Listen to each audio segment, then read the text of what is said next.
Afternoon, everyone. I hope you can hear me.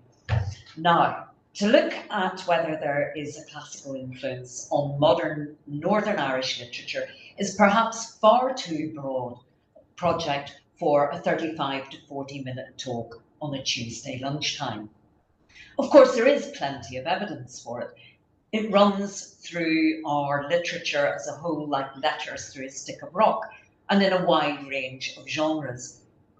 So I thought what might be perhaps more interesting is to look at any examples of where Latin or Greek is physically embedded within a piece of modern Irish writing, and to consider the modern writer's choice of source material used and his purpose in doing this. So with that in mind, I intend to look in detail at Seamus Heaney's poem Route 110 and his very specific use of Virgil's Aeneid 6, and then examine what this and the associated web of connections has to say about the issue of both writers' attitudes to conflict and its consequences. But first, a bit of context. As the Roman Empire declined and eventually fell, it bequeathed to Europe a common language and culture, Latin. But as time went on, this Latin inheritance, mediated as it was through the Church, was seen often as being hostile to embryonic nations, splitting as it did the loyalties of its citizens between their ruler and their pope. So we tend to find a tendency to place sharp temporal borders or boundaries around Latin literature, putting an end point to it somewhere around 200 AD, and at the same time claiming a starting point for modern national literatures at around the 13th century. So in order for national literary canons to flourish as distinct and distinctive entities in their own rights, the Latin tradition had to be seen as having died, or at least having reached the end of its influence. Cultural overlaps can be seen, therefore, as compromising the new literary world order, if you like. And this breaks the commonality of our Latin inheritance for the Babel-like demarcations of new, individualised national literatures. But in Ireland, as so often, things were very different. Latin as a language has a long and complex tradition in this island, which interestingly doesn't seem to have had any limiting endpoint imposed on it. As W.B. Stanford points out in his survey towards a history of classical influences in Ireland, there is clear evidence for a widespread knowledge of and familiarity with classical language and literature throughout Irish history, often evidenced by its influence on literature written in Irish. Indeed, we know that Latin and Greek were actively taught in hedge schools from around 1759, I should say, in spite of penal laws prohibiting such activity. Therefore, it may not be fanciful to suggest that more of the Irish peasantry were familiar with Homer and Virgil than would have been the case with their social counterparts on the mainland at that time. So it can be no real surprise to us to find the footprints of Latin and its literature present within the works of many notable Irish literary figures, both those who wrote in English and in Irish. And indeed, we can find no better example of the presence of Latin within modern Northern Irish literature than Seamus Heaney, particularly within his poem Route 10, the longest poem in his 2010 collection Human Chain. 2010 in Northern Ireland saw the usual mixture of turbulence and talks. January began on a positive note, with the UDA confirming that all weaponry under its control had been put verifiably beyond use. But as the year wore on, disputes between Sinn Féin and the DUP over the devolution of policing and justice powers formed an ongoing backdrop to the now familiar ritual of rioting, sporadic shootings and bombings by dissident groups and disturbances over the 12th. Much had changed for the better since the Good Friday Agreement in 1998, but just over 10 years later, the casual observer could be forgiven for thinking that much still remained the same. In this uncertain and volatile landscape, Seamus Heaney published Human Chain, acclaimed at the time as something of a return to form. The overriding themes of the book seem to be regret and loss, as Heaney often looks back at his past and the people who figured in it.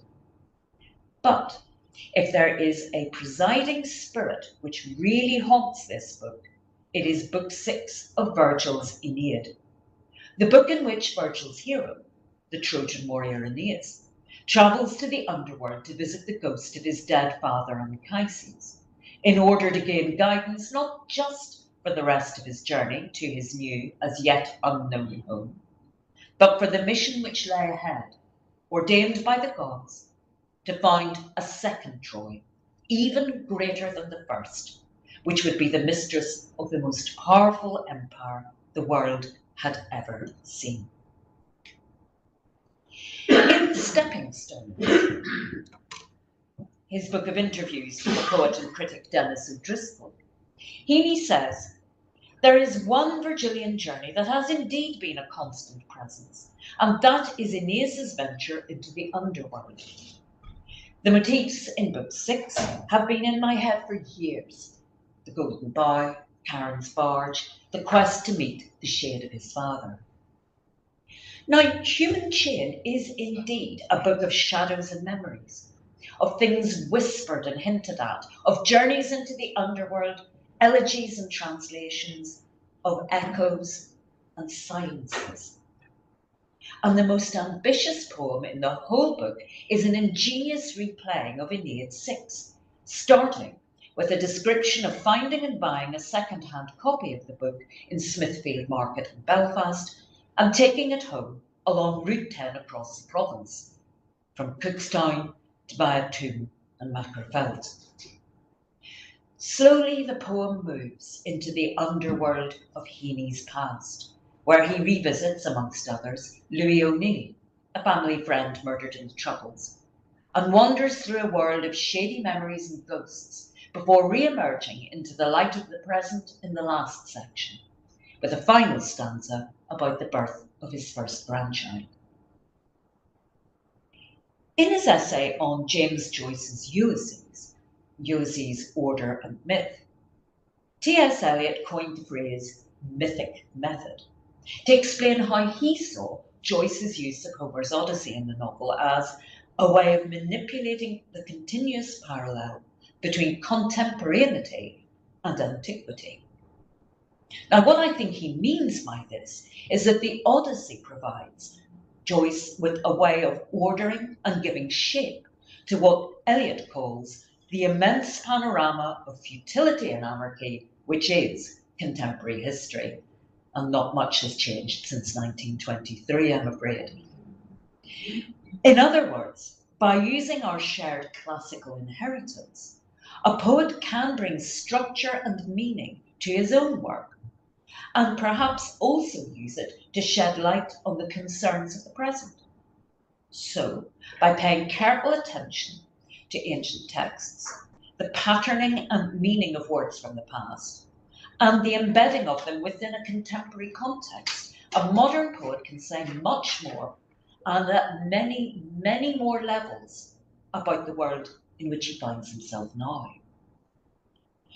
Therefore, as Homer's Odyssey offered Joyce a means of shaping his uniquely complex novel by drawing the past into the present, for Heaney, it is Virgil's Aeneid 6 which performs a similar function in Route 110, and allows him the freedom to engage simultaneously in an act of both creation and, in fact, recreation.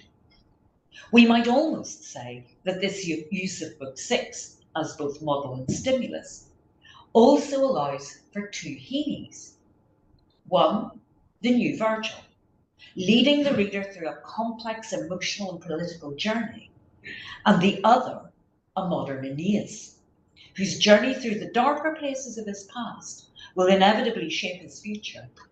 And all of this is achieved through a new take on his ancient source material. So let's start to look at the poem itself. Route 110 starts with a close-up. Heaney, as a boy, in the classics section of a second-hand bookshop, buying an old copy of Aeneid 6. The woman serving it in the shop is studied closely. She deliberates the cost of the book and then she wraps it up. She represents, in a practical form, Virgil's Sibyl, whom we meet at the start of book 6. Now, the description here, as you can see, is hardly complimentary. In a stained, front-buttoned shop coat, sere brown piped with crimson, smelling of dry rot and disinfectant, she emerges. The overwhelming effect here is of decay. Sere implies something dry or withered, and dry rot, as we unfortunately all know, is something which, having been present for a long time, gradually damages and destroys wood by absorbing moisture and therefore life from its host. The fact that everything here is predominantly brown fits well with the imagery.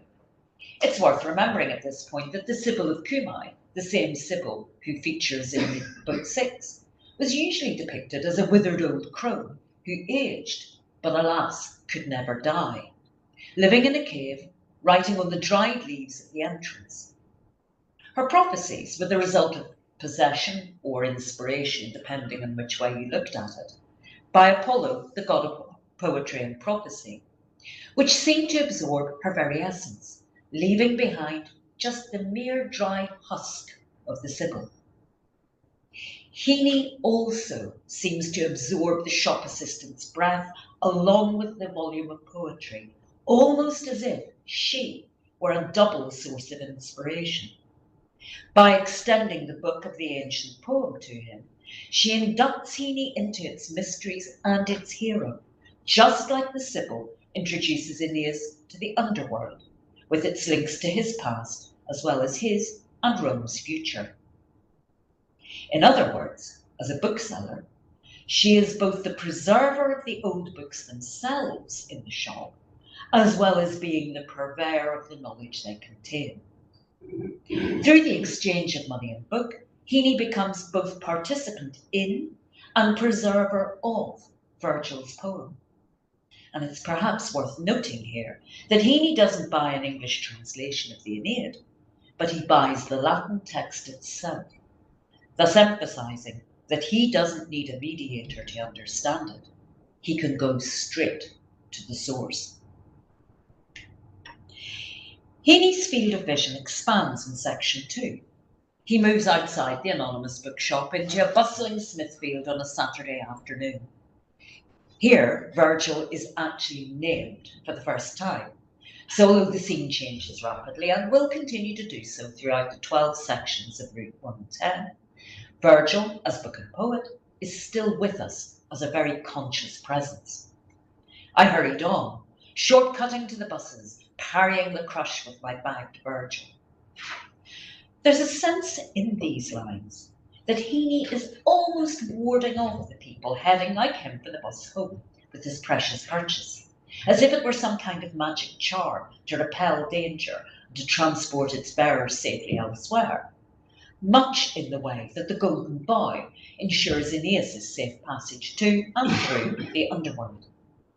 There's further references to book 6 in this section. Smithfield has been alive with birdsong from its many pet shops, melodious with canaries green and gold. But as Heaney hurries towards his destination, we can sense a change. Silent now as birdless Lake Avernus. Avernus was a place. It was actually situated northwest of modern Naples, and in antiquity it was believed to be one of the entrances to the underworld. It also is the gateway through which Aeneas and the Sibyl descend into Hades on their journey in Book 6 to visit Anchises, Aeneas' father, and learn about the future of Rome. So, as the reader also journeys from bookshop to bus station, we follow from Heaney's introduction from the bookseller on a journey, which has its deliberate resonances with Aeneas's voyage of discovery, and indeed self-discovery, in the world of the dead. The reference to Book 6 itself is very specific. He wants us to recall line 242, where Virgil describes a cave beside Avernus, a lake over which no birds can fly. It is the place the Greeks called by the name Avernus.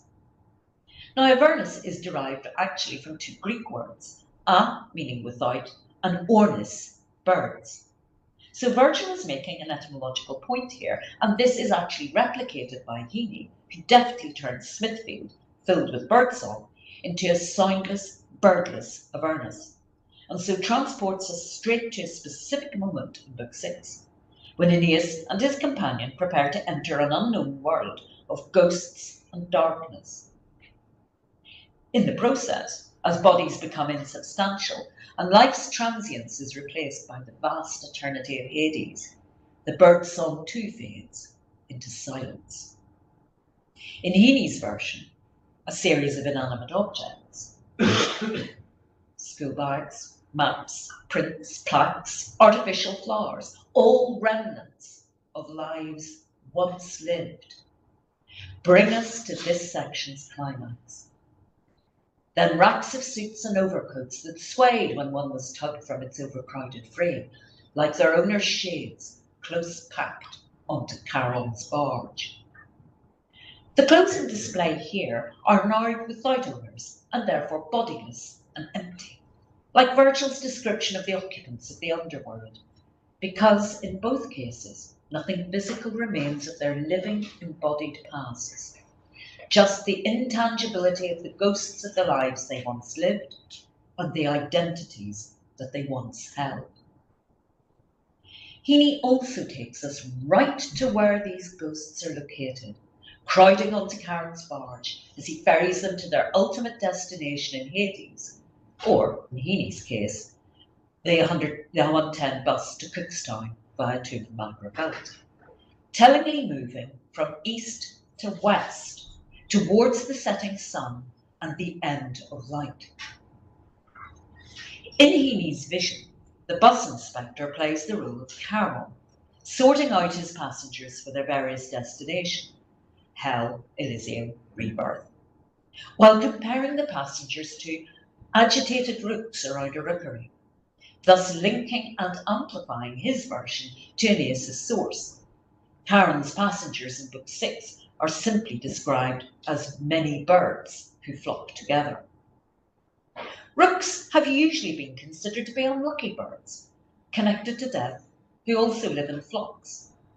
This addition to the original source material adds considerably to the sense of gloom and foreboding. As we move to section 4, the first time we actually get a close look at the figure of Heaney himself, we notice that he is wearing his second-hand railway guard's coat. Tarpaulin stiff, coal black, sharp-cuffed as slate. Suffering its scourge at the neck and wrists was worth it, even so, for the dismay I caused by doorstep night arrivals, a creature of cold blasts, flat-winged rain. The emphasis on coal black and flat-winged, of course, brings us back to the roots of the previous section, but the whole business of the coat really brings us back to section 2. Unlike the rails of suits and overcoats he noticed on the way to the bus station, Heaney's coat still encloses a living human being, reminding us that Aeneas too was remarkable amongst the hosts on Charon's boat, because his human, corporeal self weighs it down and threatens to in fact sink it.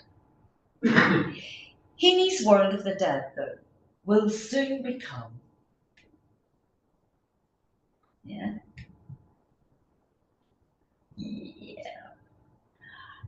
technology, don't you just need it? Heaney's world of the dead will soon become a major part of his poem, and this is signalled at the start of section 5 by his neighbour McNichol's pigeons taking over from Venus's twin doves of Book 6, which lead him into his kitchen, where he finds each head of oats a silver smattering, each individual grain wrapped in a second husk of glittering foil. Here again, the presence of Book 6 is signalled. Aeneas's golden boy, his key to the underworld, here has been changed into a head of oats. But each grain is individually wrapped in tinfoil, giving a sort of shimmering effect. In Aeneid 6, when Aeneas discovers the golden boy, Virgil describes the tree on which it grows like this: a tree whose branches radiated gold's breath of contrasting hue, discolor auri, as the Latin says. We can clearly see that Heaney's stalks wrapped in foil are meant to equate to Virgil's discolor auri, in that the light provided by both allows Heaney and Aeneas to move from one dimension of being to another, from life to death. But there's a further point to be made here. It functions in Heaney as a symbol of transition from a youth lived in peacetime to the period which we now know as leading into the Troubles, referred to at the beginning of section 6 as the Age of Ghosts. Let's try this again. Do you know what? I'm not going to do anything. You just... I will do it. I think I You do. Yeah. In the poem's next 4 sections, we have a series of incidents connected to Heaney's experience of death and dark times. Firstly, his first full wake after his friend Michael Mulholland's death by drowning in sections 6 and 7. His first experience of serious love in section 8. Next one. That's it. Perfect. You can stay. You're hard. Yeah. And deaths during the Troubles. Mr. Lavery, Louis O'Neill, and Bloody Sunday, which we find in section 9. In the same way as Virgil has Aeneas as he makes his way through the underworld also enter into a period of retrospection as he meets individuals from his past life, so Heaney cleverly replicates in his own reflection on his past experiences as he moves from darkness to light. In this way, Michael Mulholland, the young neighbour who had recently drowned, described in Heaney's memorable line, "their own dear, ill-advised son-brother swimmer," can be mapped onto the ghost of Palinurus, Aeneas's helmsman, who drowns when Somnus, the god of sleep, throws him into the sea just at the moment when the Trojans are within sight of their destination. Palinurus survives for 3 nights in the sea, and on the 4th night he too reaches the Italian shore, but only to be driven back and then drowned. Similarly, Mulholland's wake, which starts incidentally without a body, is kept going by the conversation for 3 nights, and it's only on the 4th night, when his drowned body is found and finally placed in its coffin, can the ritual of sorrow actually come to an end. In Book 6, Aeneas promises Palinurus' ghost that his corpse will be found and honoured so that his ghost can cross the Styx and find peace at last. Whereas Virgil's main concern here is Aeneas' failure as a leader to look after his men, Heaney tweaks his focus to give us the first example of an untimely, undeserved fate, which he will explore in greater detail in the next 2 sections. Section 8 opens with a direct reference to the second significant ghost from Aeneas' past to confront him in the underworld, Dido, the tragic queen of Carthage and lover of Aeneas, who committed suicide when he left her behind to pursue his mission. The opening line in Heaney, "as one when the month is young sees a new moon," is in fact a close rendering of one of the most striking images in Virgil's Book 6. Aeneas recognised her, dim through the shadows, even as someone who at the start of the month either sees or thinks he has seen the moon through the clouds. Virgil's emphasis here is in evoking the dim shadows of the underworld and the fact that Dido once such a vital, vivid presence in the poem, has dwindled so much that this vision of her is so insubstantial that it might only exist in Aeneas's mind. This comparison is therefore drawn into Heaney's poem through the opening line in this section, along with other references to Dido. Her hurt still new clearly echoes what we have here. It's Dido with her wound still fresh.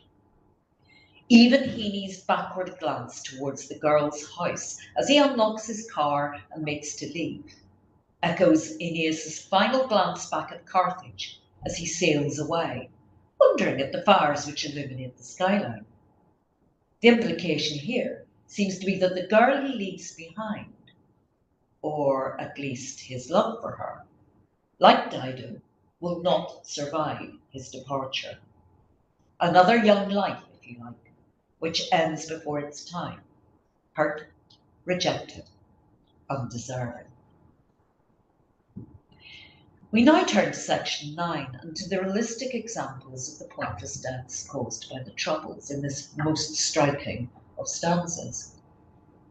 And what in the end was there left to bury of Mr. Lavery, blown up in his own pub as he bore the prime device and bears it still, mid-morning, towards the sun-admiring door of Ashley House, or of Louis O'Neill, in the wrong place the Wednesday they buried 13, who'd been shot in Derry.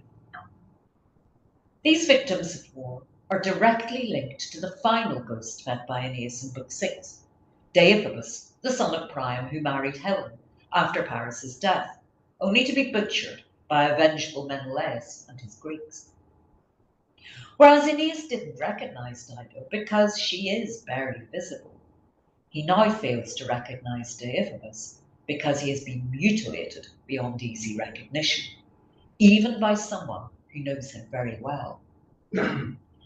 What is shared by Mr. Lavery, blown to pieces by a bomb, and Deiphobus, slaughtered through the treachery of his Greek wife, is the tangible gruesomeness that armed conflict brings. Aeneas's journey through the underworld forces him to reflect on the pointlessness of the pain which the gods have inflicted on the victims of violence and betrayal. Heaney mimics this in his own journey, in the futile loss of a young friend at sea, to the private hurt which he brings to a girl he loves but has to leave, and last of all, the public anguish which warfare brings to everyone. And what links both writers? A sense of quiet rage in both of them at the brutality which is central to these scenes in both poems. The remaining sections of Route 110 continue to show how deeply embedded Aeneid 6 is within each part of Heaney's poem. Section 10 shows us a version of Elysium, the land of the blessed, as Heaney puts it, not unlike a sports day in Balachi. Lovely. Along with recordings of Slim Whitman singing in the background. Not my idea of Elysium. Section 11, Anchises' theory of the rebirth of souls. Among shades and shadows stirring on the brink, stood there waiting, watching, needy and ever needier for translation. And finally, section 12 announces the Age of Births, a version of the parade of Rome's future heroes and Aeneas' return to the lighter life of the upper world, as Heaney muses, as her earthlight breaks and we gather round, talking baby talk. But two elements are missing here. The last name on the roll call of Roman heroes is Marcellus, Augustus's nephew and heir, who dies in his 20s in 23 BC. The very epitome of all the tragedy of potential stifled by premature death. Also, as Aeneas leaves the world of the dead, fired up by his vision of Rome's future greatness, Virgil cuts away to a description of the two gates out of the underworld. There are two gates of sleep, one of which they say is made of horn and offers easy passage to true visions. The other has a luminous, dense ivory sheen, but through it, to the sky above, the spirits of the dead send up false dreams. The fact that Aeneas leaves through the ivory gate passes almost unnoticed, coming as it does at the end of an exceptionally long poem, and we might almost share Aeneas's relief to be out of there and up again into the light. Both elements allow Virgil to cast a dark shadow on the future, even as our hero returns to the sunlit uplands of life. He's full of optimism and hope, but the hints are clearly visible that Virgil himself has doubts. He seems to be saying that Rome's future is a false dream, a dream to be finally snuffed out with the death of Marcellus, a dream built on fraternal strife and civil war. But in Route 110, Heaney seems to make a conscious and deliberate choice not to reference either Marcellus's death or the Gate of False Dreams. These are two key features in the end of Book 6, so it's rather curious, given the intricacy, as we've seen, of Heaney's intertextual use of his Virgilian source. Perhaps, the answer is simple and very human. The new grandchild represents new life and growth, new hope, progress continues, a healing after past sorrows. In 2010, it surely seemed possible that here, in Heaney's native land, we had passed through our own particular Hades and could look with confidence at a new generation who, like Anna Rose, Heaney's granddaughter, had never known and would never know the peculiar darkness of political and civil conflict. And in such a landscape, can there be room for a Marcellus or a Gate of Ivory? But Heaney, like Virgil, is a subtle poet. Writing as he was in 2010, Heaney could not have known that Stormont would fall just 6 years later, and again now. He could not have foreseen the return of dissident violence that led to the death of a writer in the streets of Derry in 2019, one of the renewed souls, as Virgil puts it, whose lethe-infused life as a ceasefire baby should have led to a new shared future. A second Troy, as Yeats would have it, only better. No. He could not have known any of this. Yet, within Irish literature, and also interestingly in Latin literature, where the term vates or bard implies an ability to see into the future, there is a tradition of regarding poets sometimes as prophets. So, might we therefore read Route 110 as more than an exercise in Virgilian intertextuality or Heaneian autobiography, but rather as a subtly coded warning of things to come? Both Aeneid 6 and Route 110 end with new dawns, but Virgil's dawn is a false one. Marcellus dies before his time, an Augustine's ceasefire baby who never fulfills his potential, and Aeneas himself leads through the Gate of False Dreams. But Heaney was too shrewd an observer and much too good a classicist not to join the dots. Perhaps aware of that the intertextual subtleties of Route 110 might at one point be beyond a generation less well equipped to spot them and understand their relevance, it can surely be no accident that Heaney returned again to Aeneid 6 for what was to be his final published work, laying bare in its translation his source and its warning for all to read. And I'm going to leave you with a quotation from Heaney's translation of Aeneid 6. It is easy to descend into Avernus. Death's dark door stands open day and night. But to retrace your steps and get back to the upper air, that That is the task. That is the undertaking. Thank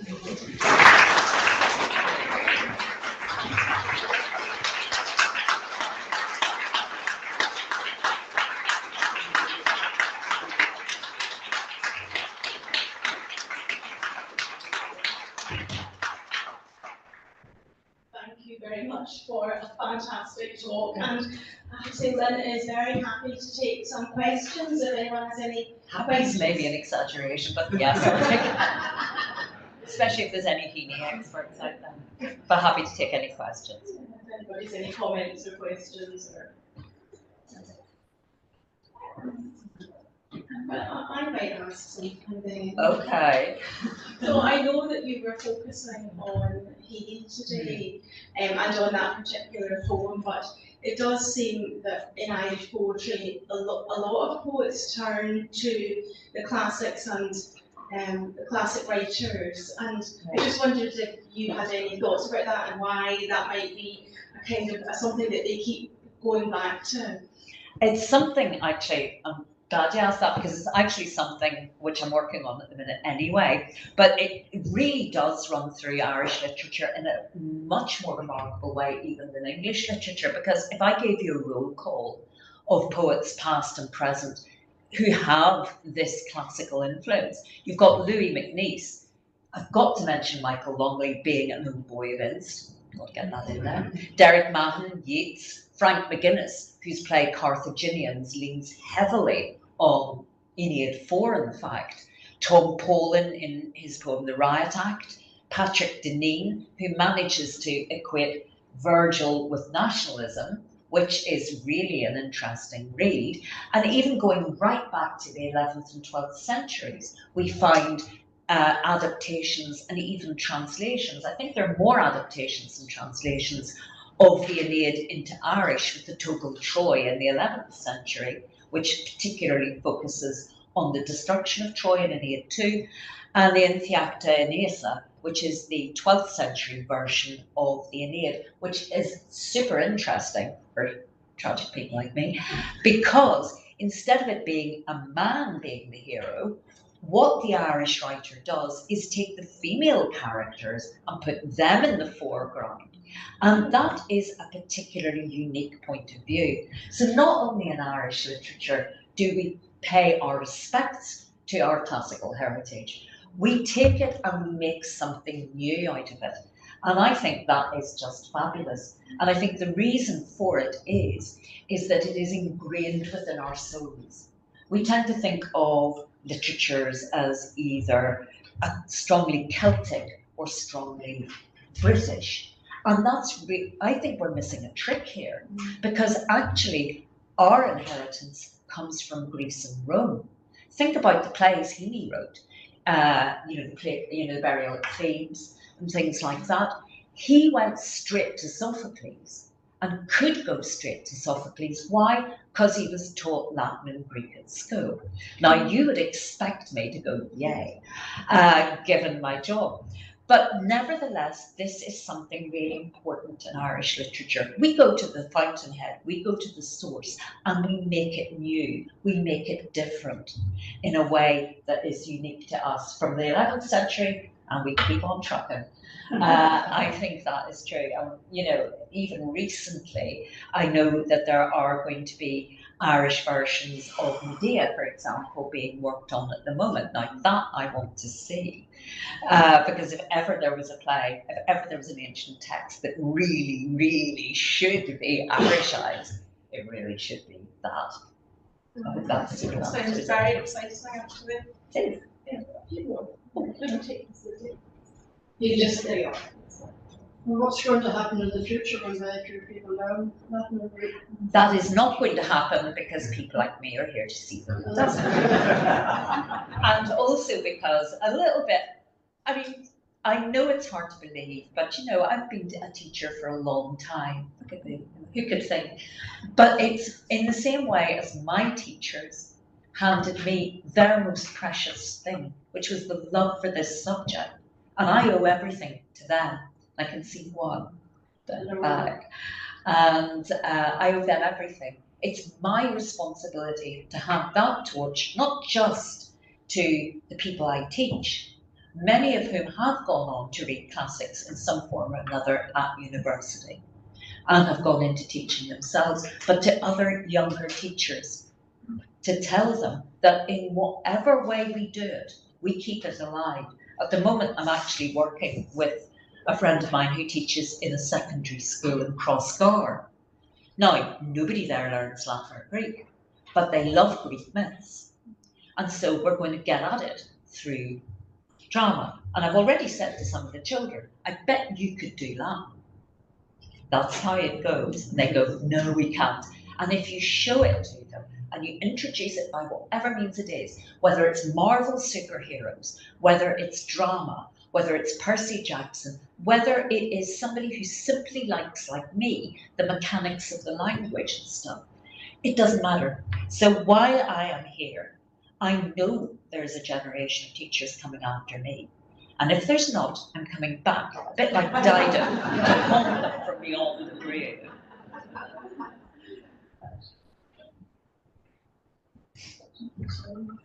I should just say that my daughter is studying classics in England at the moment, so and she said, I'd love to have been here, Gary. Yes. So there are young people who are still doing that. I wondered, you mentioned about the influence of Greece Yes. on Heaney. Obviously, the Iliad impacted, the Iliad, well, maybe not the Iliad, the Odyssey impacted on Aeneid. Do you think it impacted on Heaney as well? The Odyssey? Yes. Yes, I think so. I think it's in a different way. I mean, when we talk about the impact of the Odyssey on Irish literature, the go-to place is usually Joyce, as I referenced in the talk, because it's very clear that, you know, that is the model in which he bases the whole Ulysses. In Joyce, I think it mediates its way through plays more than actually the poetry as such, because I think we tend to see characters in the plays with more than a touch of Odysseus in them. But in something like Route 110, of course there is an influence from the Odyssey, since we know that the Aeneid itself, if we look at all 12 books of it together, it's got the first half is the Odyssey, basically, redone, and the second half is the Iliad redone.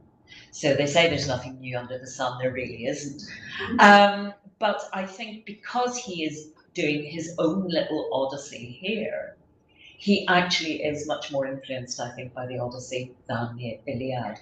I would have been intrigued to see what he might have done actually with the Iliad, because I can remember attending a series of lectures in Cambridge that he gave about the eclogues. Now, I hate the eclogues, because it's all nymphs and shepherds and fla-di-da, or so I thought. But after sitting listening to him talk about it, with obviously his agricultural knowledge, I went back to it and saw it quite differently. And although I do love the Iliad, I love the Odyssey more, and I think I might have been interested in what he might have done with the Iliad. But yes, absolutely. Anyone else? Yeah.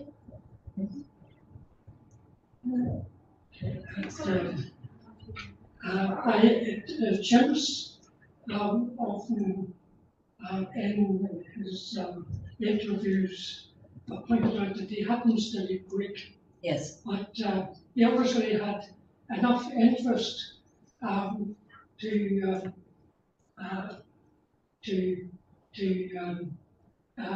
speak about Avernus as the Virgil's Avernus. Yes.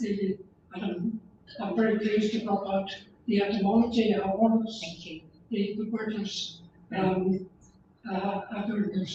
Mm-hmm. It also reminds me of the Silent Valley. Oh, yes. The Virgil's Silent Valley. Oh, that's a really good point. Thank you for saying that, actually, because of course the Silent Valley. Yeah. By the way, I don't know if you have any contact with your former colleague, my old classmate, Bill Bennett. I do, yes. Who was a legend in INST. Yes. And but I wanted to ask you, in this particular section, since the Aeneas is going to the underworld to see his father, and Kai says that there isn't a section or something more about Seamus's own father in the section. That's really interesting, actually, because of course there isn't, is there? And the purposes, I think what that highlights, what very interesting question highlights, is the fact that the purposes of the two poets are actually in some ways quite different. Aeneas does get to see his father, Anchises, of course, and it is, I shudder to say, one of the duller sections of the poems. Anyone whom I've ever taught will know that I have absolutely no time for Anchises whatsoever. He gets the directions wrong in Aeneid 3. He's always piping up at points you really wish he wouldn't. And when he gets down to Elysium, I think Anchises has made it the most boring place on earth, with or without Slim Whitman.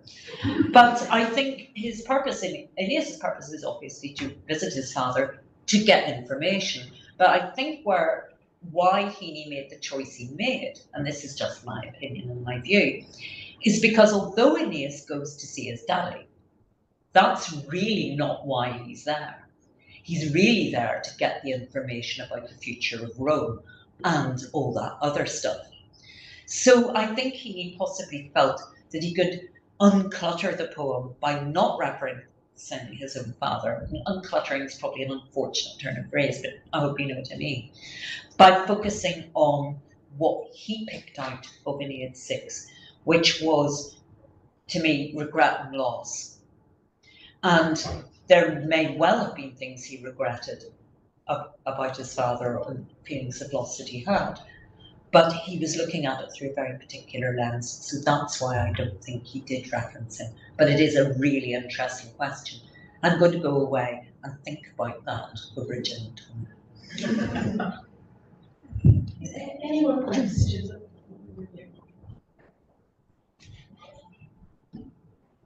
Two quick questions, if I may. One is about the difficulty in people who are singing in church, singing classical Latin, because most of them don't know what it means. And, how do people cope? Because they may pull you into it, I don't know. And the other is, I came across something in the Edward Worth Library down in Dublin, which is an amazing art library, which is now open to the public freely. It wasn't for several centuries. And discovered that there was a lady from Poland brought to work on some of the old medical texts, because she had been taught both Greek and Latin, and said that behind the Iron Curtain, Greek and Latin were maintained. Yes. Can you tell us a bit about that? Because it puzzled me. Well, I can certainly tell you about, to take the second question first, I can certainly tell you about that, and yes, indeed it is.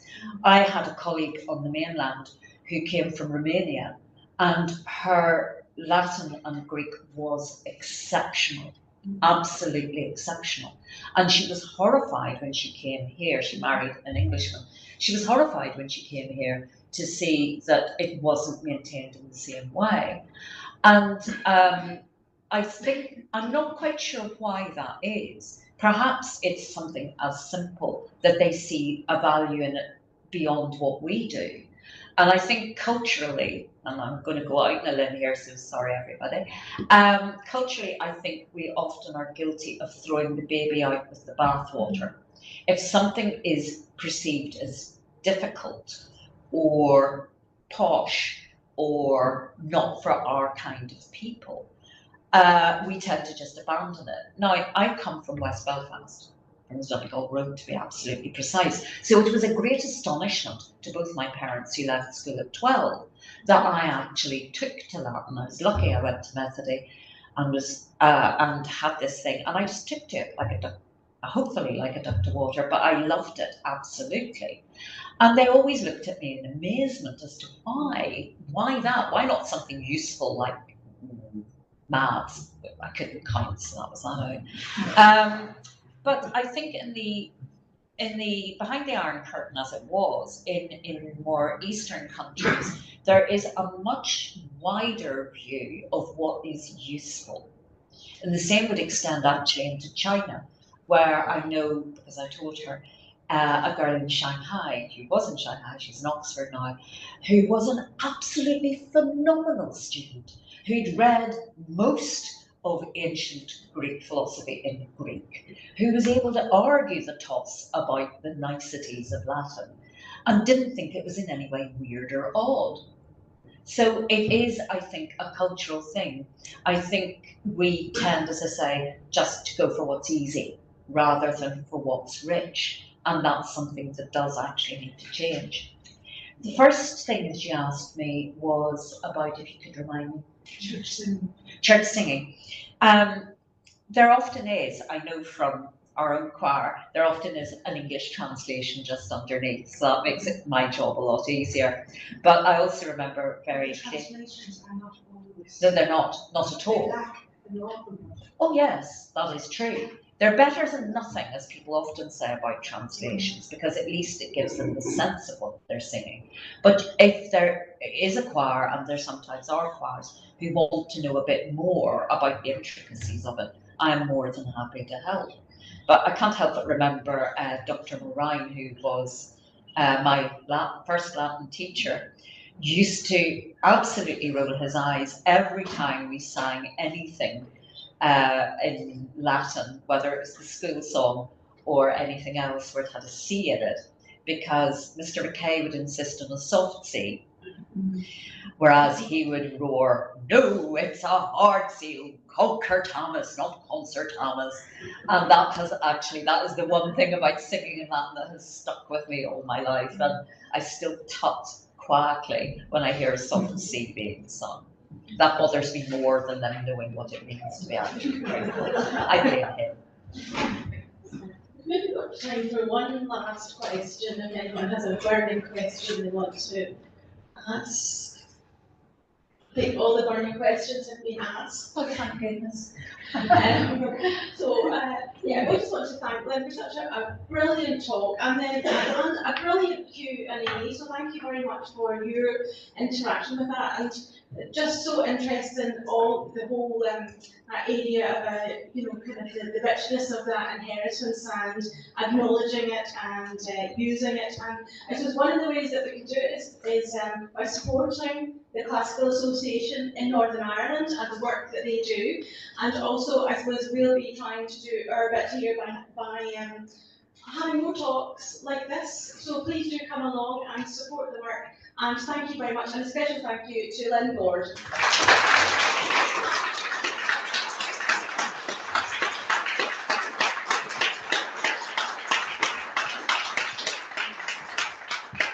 Thank you for being a lovely audience.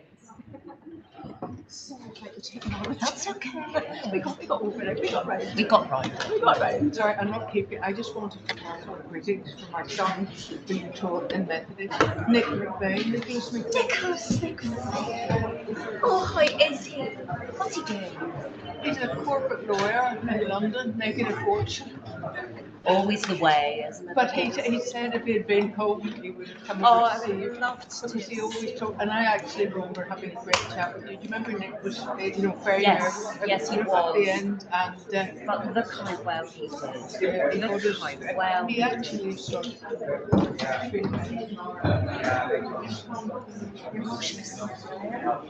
You tell me what to say.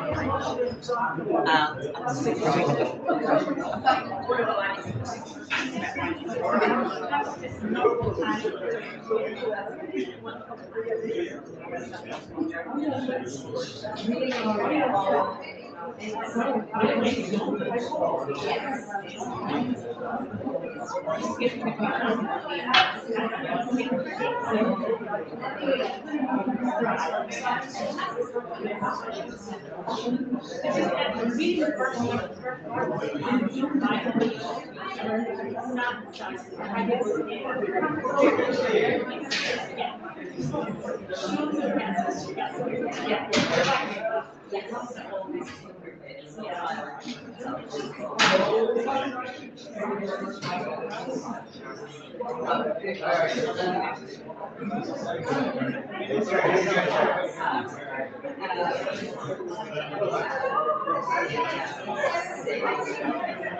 That's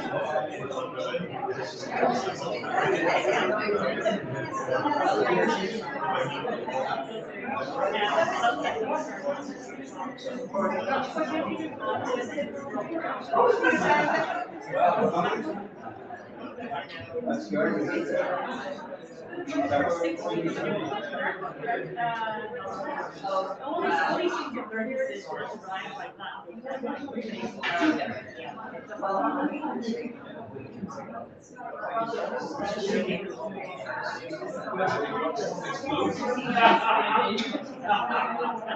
What he's telling me is not good stuff.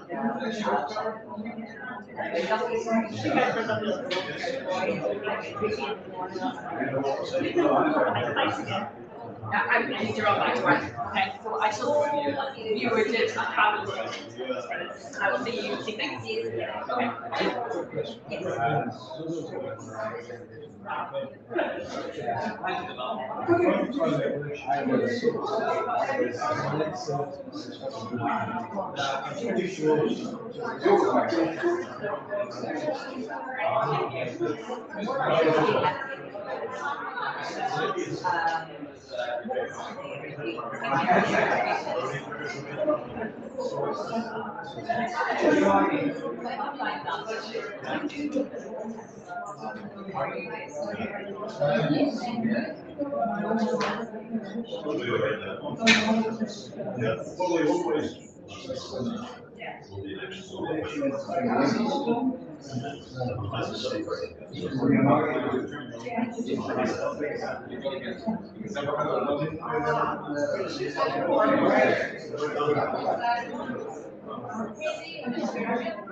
It may take me a while, but I will try and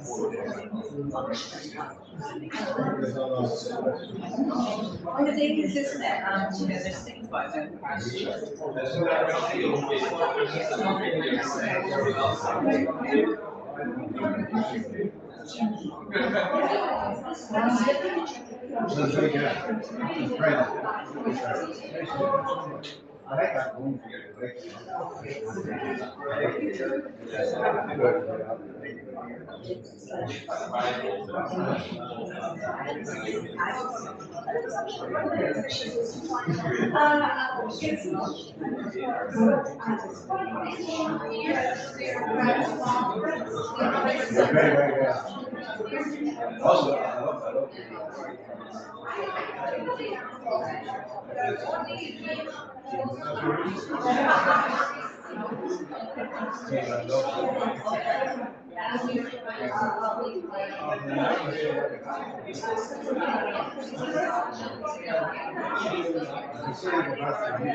Okay, good to see you. And if you're in contact with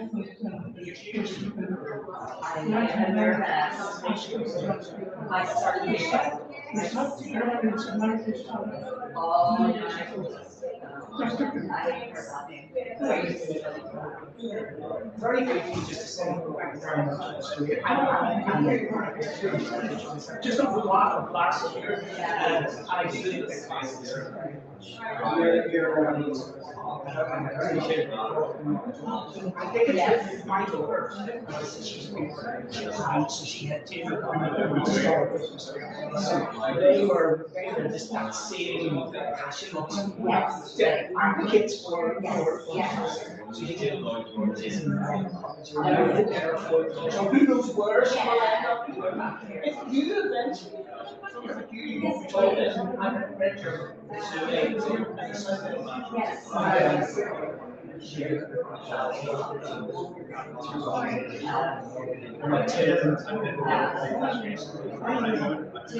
Very good. Well, listen, thank you very much. Really enjoyed it. Thank you.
All right. Thanks very much.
Yeah. Well, yeah, maybe next week actually.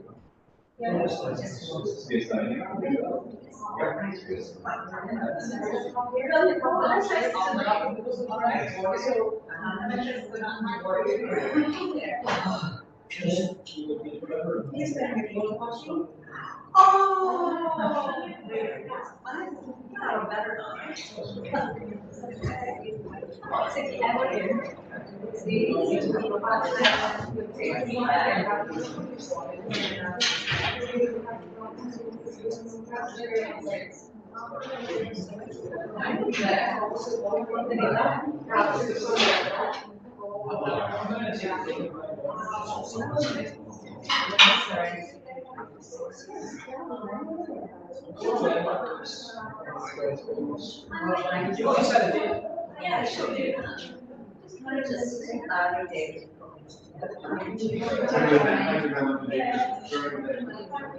One thing is on Jesus and the rule versus the center of that.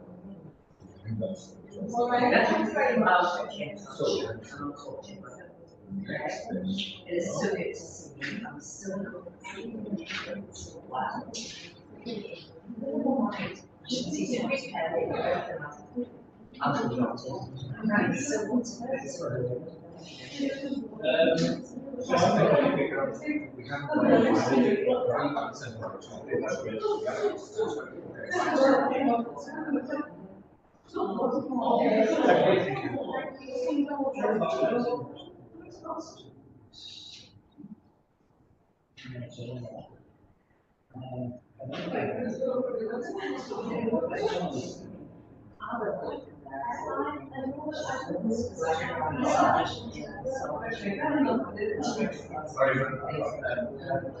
So it's 49, 59. Yeah.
All those skills.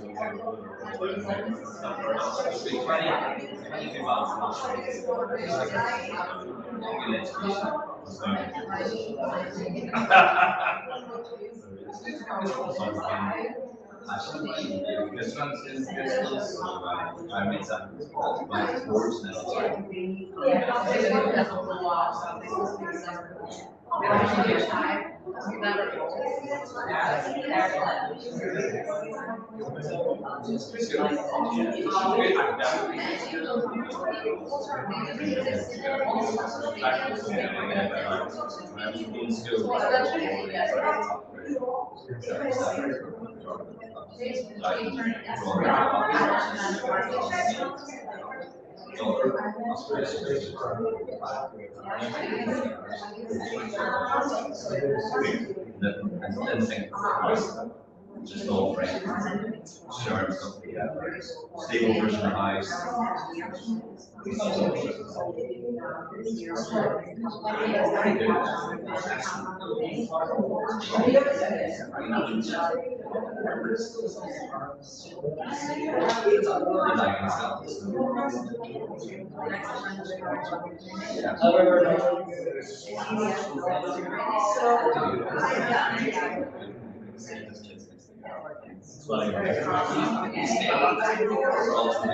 Constructed for like a weekend or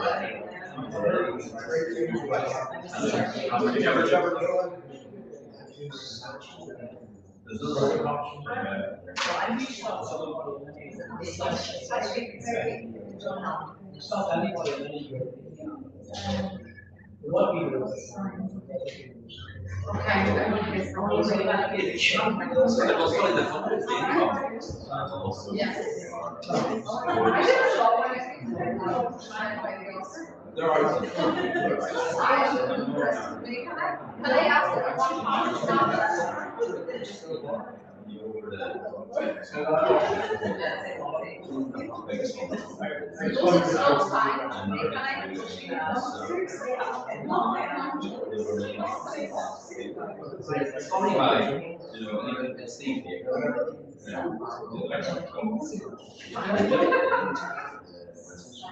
But they said, trust me, everyone promised.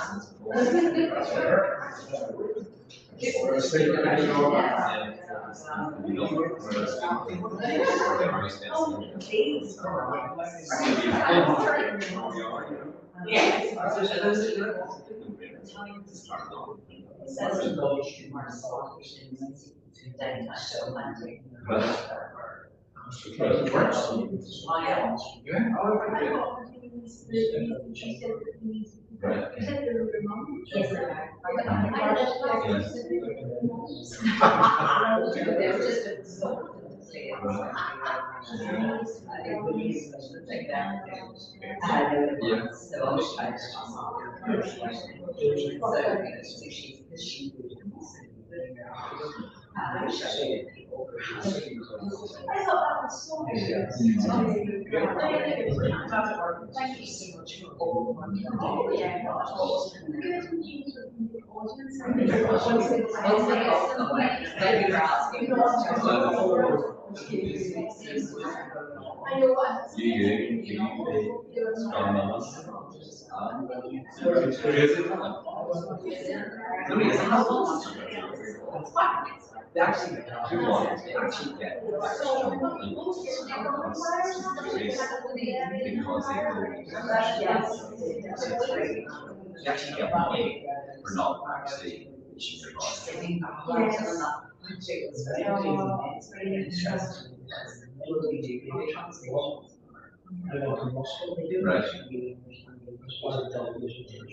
yeah. Right.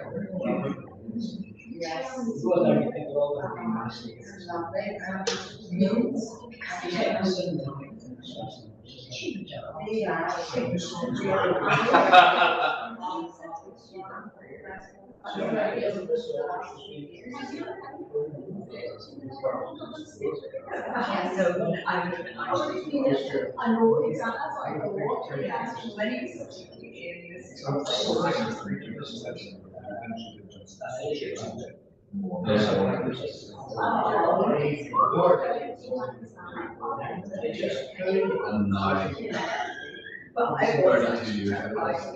32 years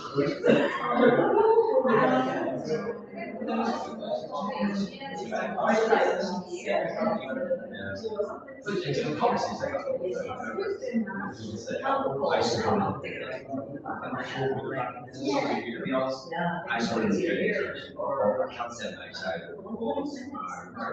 It's always in the walls instead of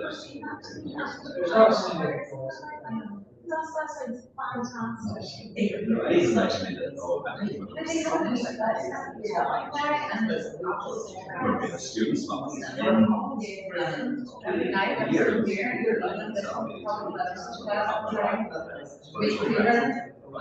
the verbs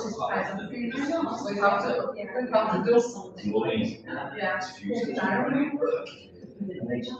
last over many years, like 41 years ago. Even after the verbs. Hardie with the C.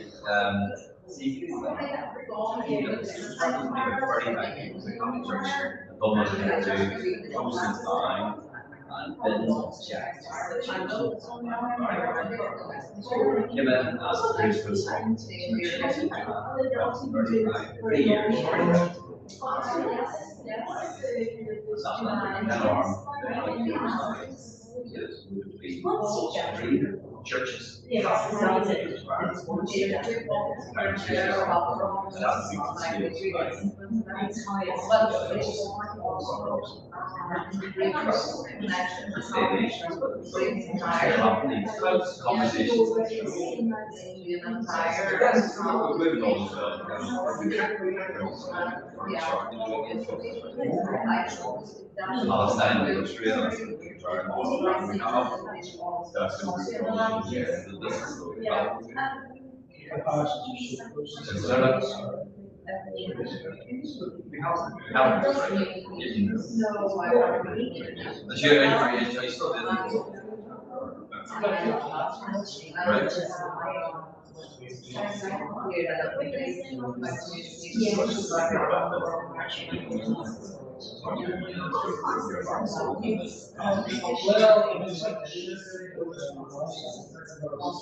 Oh, yes, yes, yes.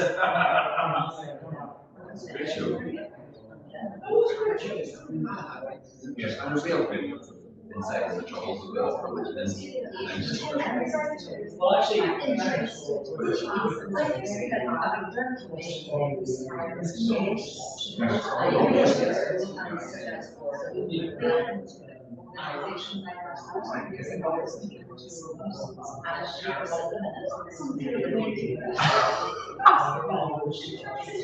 oh, is that?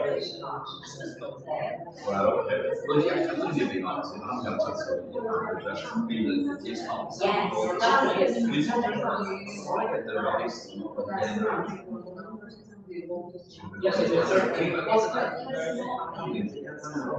So good, yeah.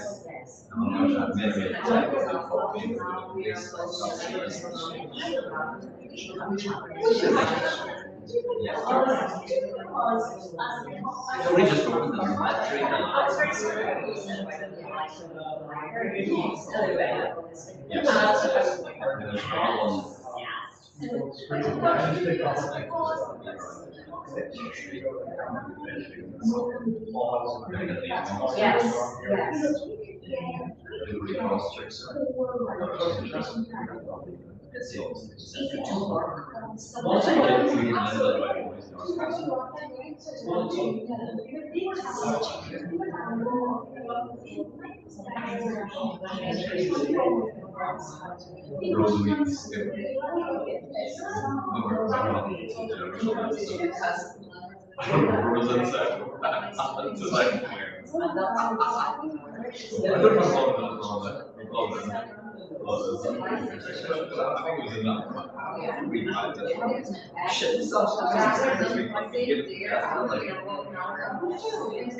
Well, definitely achieve something like that's a big British museum, so it's big group. It's a big one. We talk about all this reconciliation stuff.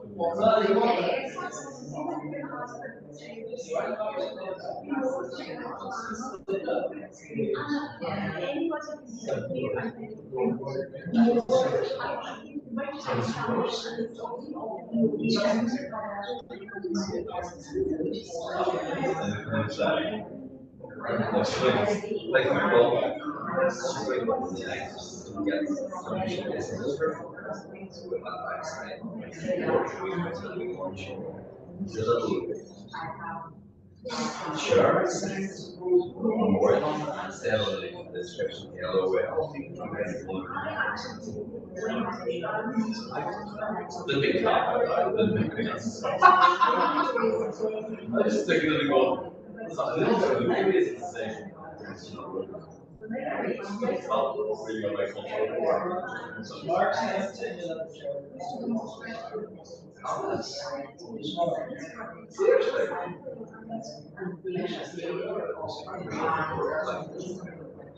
He does probably Yeah.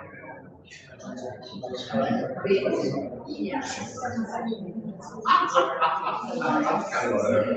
I need that. I've heard that was one of the members on the average like enough to.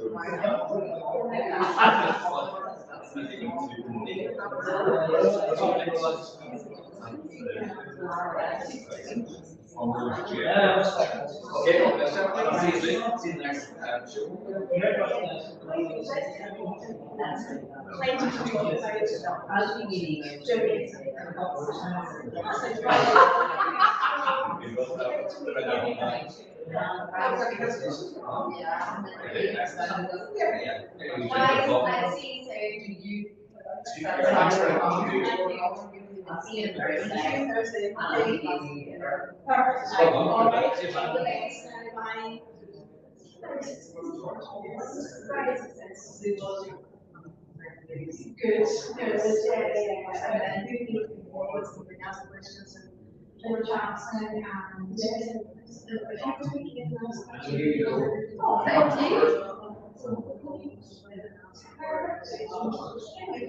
It's always.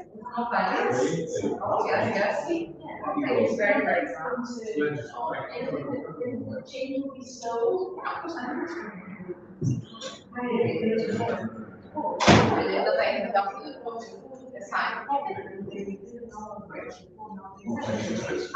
was impressed to me.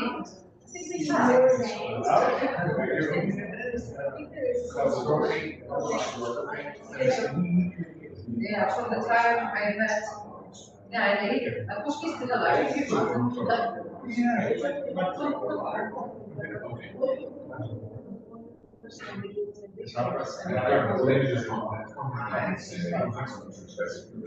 Mine is not, I have second chances.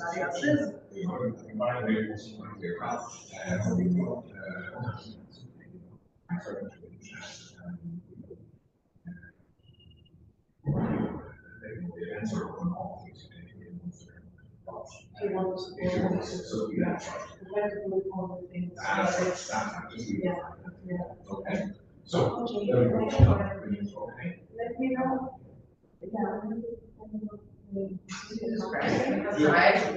Quite a few years, never met.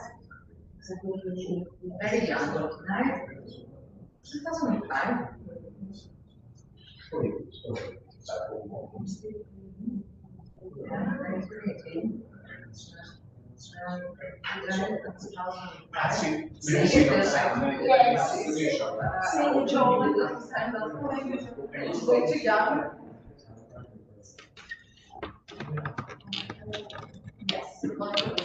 They are all over here.